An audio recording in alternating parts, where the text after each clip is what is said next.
এবার স্থলবন্দর ব্যবহার করে তৃতীয় দেশে পণ্য পাঠানোর ট্রান্সশিপমেন্ট সুবিধা বাতিল করেছে ভারত। এর ফলে বন্ধ হয়ে যাচ্ছে স্থলপথে নেপাল ও ভুটানের সাথে বাংলাদেশের পণ্য যাওয়ার সুযোগ।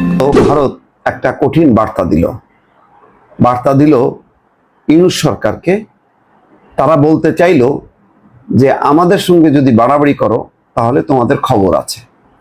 দর্শক, কথাটি বলছি এই কারণে যে ট্রান্সশিপমেন্ট সুবিধা বাতিল করেছে ভারত।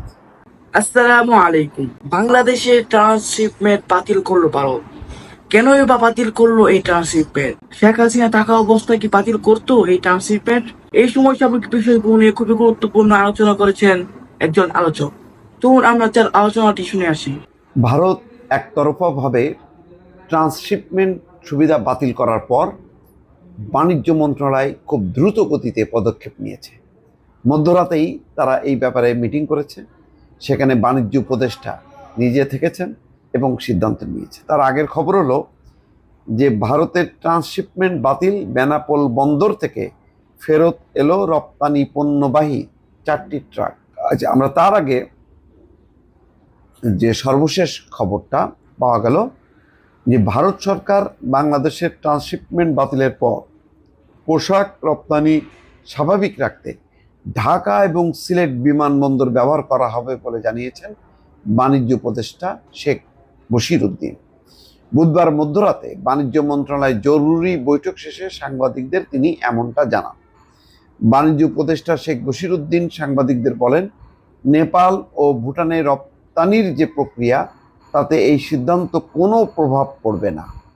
তবে সরকার তৈরি পোশাক রপ্তানি সহ সার্বিক বাণিজ্য স্বাভাবিক রাখতে সর্বোচ্চ চেষ্টা করছে। ঢাকা ও সিলেট বিমানবন্দরের নিজস্ব সক্ষমতা ব্যবহার করে এই প্রক্রিয়া স্বাভাবিক রাখা হবে। অন্যান্য ক্ষেত্রে আমাদের সক্ষমতা বাড়াতে কিছু পদক্ষেপ নেওয়া হবে।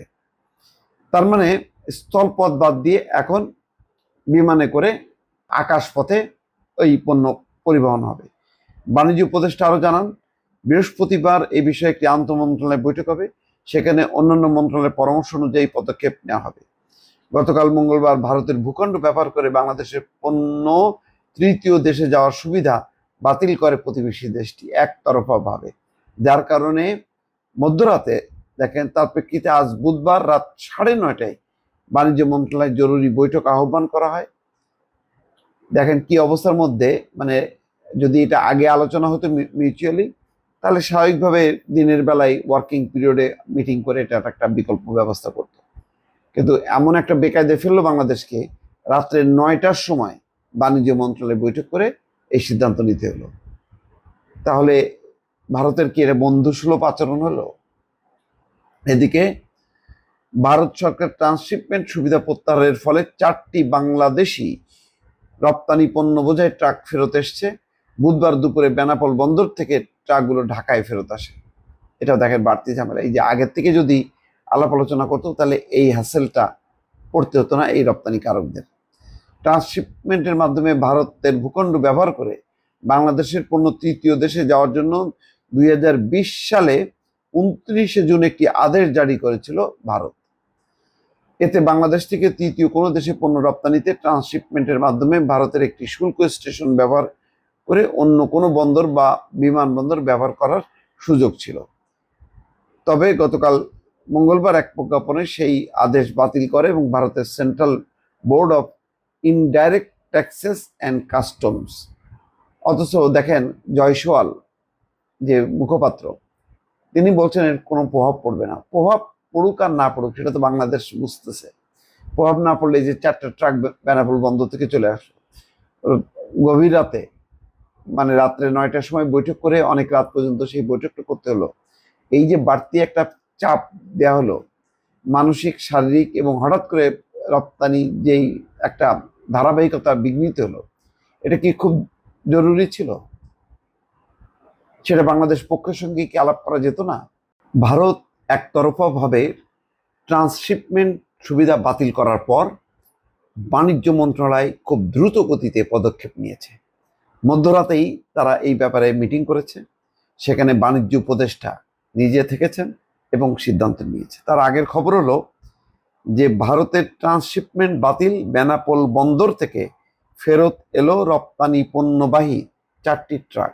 আচ্ছা, আমরা তার আগে যে সর্বশেষ খবরটা পাওয়া গেল যে ভারত সরকার বাংলাদেশের ট্রান্সশিপমেন্ট বাতিলের পর পোশাক রপ্তানি স্বাভাবিক রাখতে ঢাকা এবং সিলেট বিমানবন্দর ব্যবহার করা হবে বলে জানিয়েছেন বাণিজ্য উপদেষ্টা শেখ বশিরউদ্দিন। বুধবার মধ্যরাতে বাণিজ্য মন্ত্রণালয় জরুরি বৈঠক শেষে সাংবাদিকদের তিনি এমনটা জানান।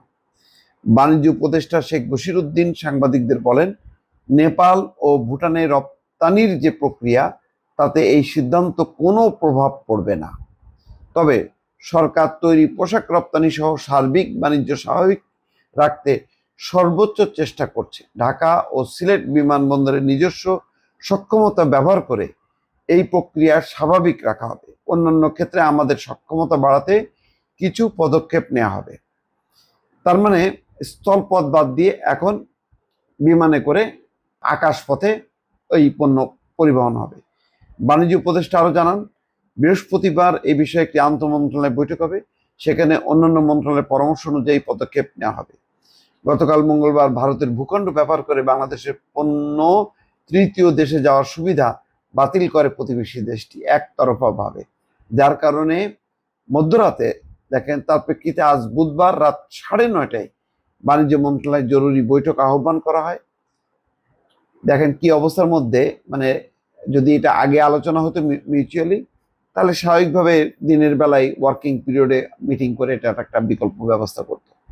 কিন্তু এমন একটা বেকায়দায় ফেললো বাংলাদেশকে, রাত্রে 9টার সময় বাণিজ্য মন্ত্রণালয় বৈঠক করে এই সিদ্ধান্ত নিতে হলো। তাহলে ভারতের কি এটা বন্ধুসুলভ আচরণ হলো? এদিকে ভারত সরকার ট্রান্সশিপমেন্ট সুবিধা প্রত্যাহারের ফলে 4টি বাংলাদেশি রপ্তানি পণ্য বোঝাই ট্রাক ফেরত এসছে। বুধবার দুপুরে বেনাপোল বন্দর থেকে ট্রাকগুলো ঢাকায় ফেরত আসে। এটাও দেখেন বাড়তি ঝামেলা। এই যে আগের থেকে যদি আলাপ আলোচনা করতো তাহলে এই হ্যাসেলটা পড়তে হতো না এই রপ্তানিকারকদের। ট্রান্সশিপমেন্টের মাধ্যমে ভারতের ভূখণ্ড ব্যবহার করে বাংলাদেশের পণ্য তৃতীয় দেশে যাওয়ার জন্য 2020 সালে 29শে জুন একটি আদেশ জারি করেছিল ভারত। এতে বাংলাদেশ থেকে তৃতীয় কোনো দেশে পণ্য রপ্তানিতে ট্রান্সশিপমেন্টের মাধ্যমে ভারতের একটি শুল্ক স্টেশন ব্যবহার করে অন্য কোনো বন্দর বা বিমানবন্দর ব্যবহার করার সুযোগ ছিল। তবে গতকাল মঙ্গলবার এক প্রজ্ঞাপনে সেই আদেশ বাতিল করে এবং ভারতের central board of indirect taxes and customs. অথচ দেখেন জয়সওয়াল যে মুখপাত্র, তিনি বলছেন এর কোনো প্রভাব পড়বে না। প্রভাব পড়ুক আর না পড়ুক সেটা তো বাংলাদেশ বুঝতেছে।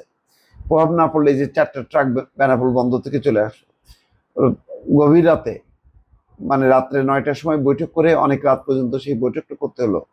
এই যে বাড়তি একটা চাপ দেওয়া হলো মানসিক, শারীরিক এবং হঠাৎ করে রপ্তানি যেই একটা ধারাবাহিকতা বিঘ্নিত হলো, এটা কি খুব জরুরি ছিল? সেটা বাংলাদেশ পক্ষের সঙ্গে কি আলাপ করা যেত না? তার মানে তারা ইচ্ছাকৃতভাবে বাংলাদেশকে একটু বেকায়দায় ফেলতে এই ধরনের একতরফা একটা আদেশ তারা বাতিল করলো। দর্শক ভালো থাকবেন, আল্লাহ হাফেজ। প্রিয় দর্শক, আপনারা সকলেই তার আলোচনাটি শুনেছেন। তার আলোচনাটি নিয়ে আপনাদের কি মন্তব্য অবশ্যই কমেন্ট বক্সে জানাবেন। প্রিয় দর্শক, এই ট্রান্সশিপমেন্ট কেন বা বাতিল করলো? ডক্টর ইউনূস থাকা অবস্থায় তারা বাতিল করেছে, কারণ ডক্টর ইউনূস এই বাংলাদেশকে আরো এগিয়ে নিয়ে যাওয়ার চেষ্টা করতেছে। ডক্টর ইউনূসকে তারা ধোঁকা দেওয়ার জন্য এই কাজগুলো করতেছে, কিন্তু ডক্টর ইউনূস আর থেমে থাকবে না। ডক্টর ইউনূস আমাদের বাংলাদেশকে আরো সামনে এগিয়ে নিয়ে যাবে ইনশাআল্লাহ।